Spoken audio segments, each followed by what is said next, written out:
नमस्कार, मैं हूं उत्तम पांडे और आप देख रहे हैं AEZ न्यूज।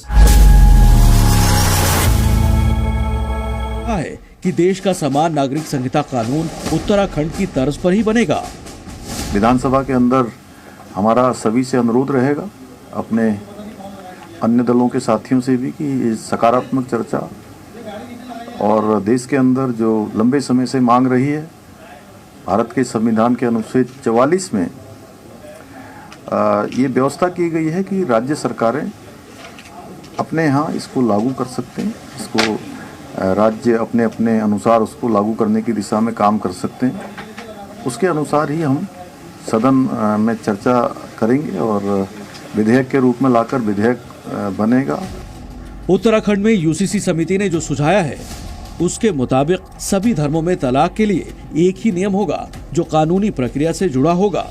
तलाक के बाद भरण पोषण का नियम भी सब पर एक तरीके से लागू होगा। संतान गोद लेने की प्रक्रिया भी सभी धर्मों के लिए एक जैसी ही होगी। सभी धर्मों में शादी का रजिस्ट्रेशन करवाना अनिवार्य होगा। साथ ही पारिवारिक संपत्ति में लड़की को भी समान अधिकार मिलेंगे। अगर लड़की किसी दूसरे धर्म में शादी करती है तो भी उसके अधिकार कम नहीं होंगे। सभी धर्मों में एक ही शादी की इजाजत होगी, यानी बहुविवाह प्रथा पूरी तरह गैर कानूनी मानी जाएगी। साथ ही राज्य में लिव इन में रहने के लिए रजिस्ट्रेशन करवाना जरूरी होगा।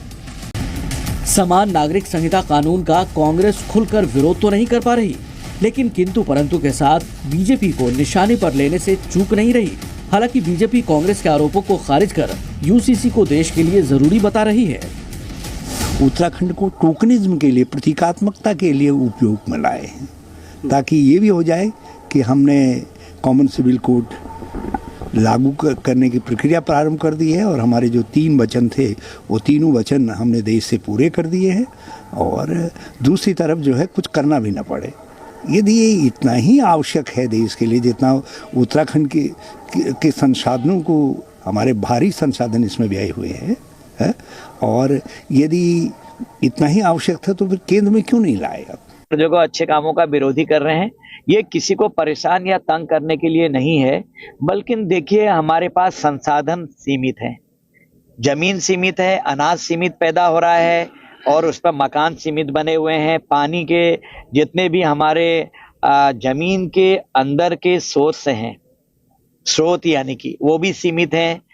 अनाज जो पैदा होगा इसी भूमि से होगा, उसमें मकान लगने लग गए, वो तो सीमित से भी कम होने लग गए हैं। जंगल सीमित हैं, तो जनसंख्या बेतहाशा बढ़ेगी तो कहां जाएगी। यूसीसी कानून की टाइमिंग को लेकर इसे लोकसभा चुनाव से भी जोड़कर देखा जा रहा है, क्योंकि यूसीसी बीजेपी के एजेंडे में शुरू से रहा है। AEZ न्यूज चैनल को सब्सक्राइब करें, बेल आइकन प्रेस करें और सबसे पहले खबर पाएं।